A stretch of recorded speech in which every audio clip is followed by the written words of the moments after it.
June 2025. An internal memo from the Punjab Finance Department delivers a blunt warning. The state government can no longer afford to pay its own workforce. This is a total administrative freeze. The people who physically keep the state running, the police, the teachers, and the clerks, are left without paychecks, and the gears of civil society stop turning. In the 1960s, the stakes were even higher. India was a starving nation, surviving almost entirely on shipments of American charity wheat, with no backup storage and every individual meal carefully weighed against scarcity. Punjab stepped in. Despite occupying just 1.5% of India's land, its agricultural output provided 70% of the country's food security.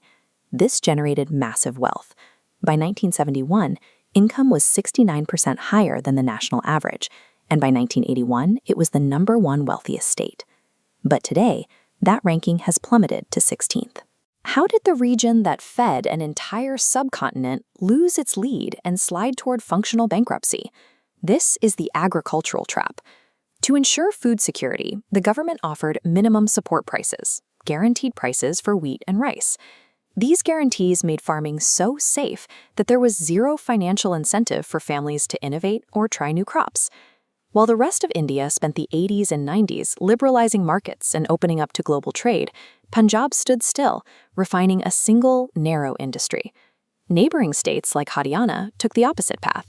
They diversified into IT corridors and automobile manufacturing. Today, that diversification has made Haryana 70% richer than the state it was once part of. To secure votes, politicians offered free electricity and massive subsidies, creating an uncontrollable spending cycle. Today, 85% of state revenue is instantly burned on old loan interest and salaries, leaving a tiny 15% sliver for the future. Punjab remains locked into a rigid operating model built for a crisis that ended 50 years ago, prioritizing a legacy of success over the necessity of evolution. Political giveaways have led directly to an ecological disaster. Because electricity is free, there is no financial limit on pumping groundwater, leading farmers to pull millions of gallons from the earth without restraint.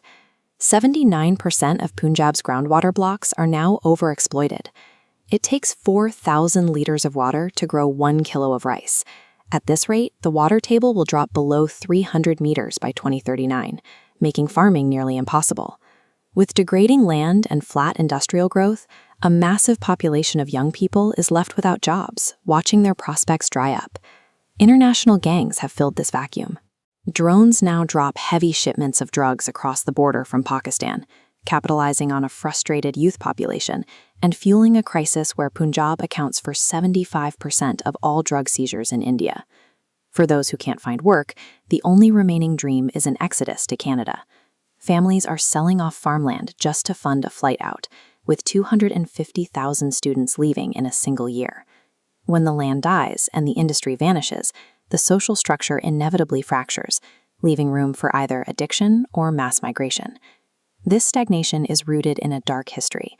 The insurgency and historical violence of the 1980s scared major industrial investors away, leaving Punjab behind while the rest of the country was building its modern identity.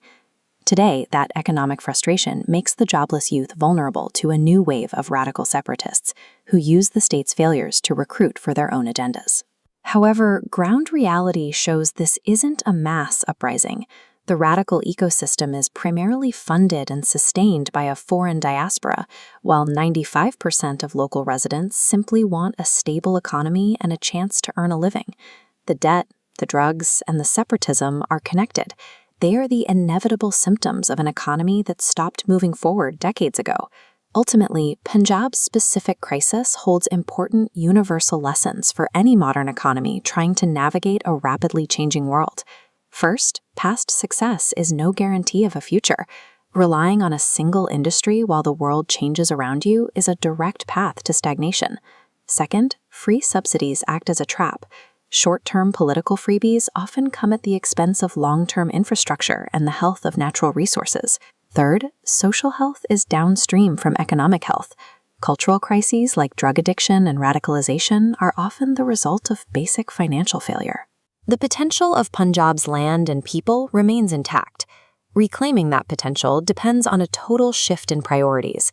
realigning the state's vision before the